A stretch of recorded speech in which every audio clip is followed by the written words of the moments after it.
વડાપ્રધાન શ્રી નરેન્દ્ર મોદીનું થયું આગમન.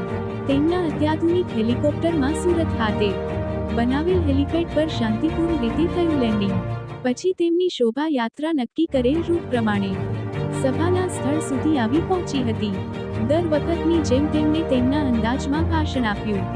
2 લાખ લાભાર્થીઓને પ્રધાનમંત્રી ગરીબ કલ્યાણ અન્ન યોજના PMGKAY નો લાભ વડાપ્રધાનશ્રીના હસ્તે આપવામાં આવ્યો.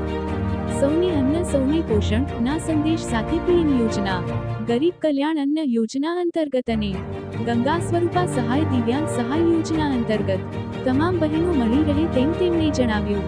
ગુજરાતભરમાંથી અસંખ્ય લોકો મોદીજીને જોવા આવ્યા હતા. ભારતીય જનતા પાર્ટીના CR પાટીલ અને તમામ ભારતીય જનતા પાર્ટીના નેતાઓ ઉપસ્થિત રહ્યા હતા. Bureau report, Surat.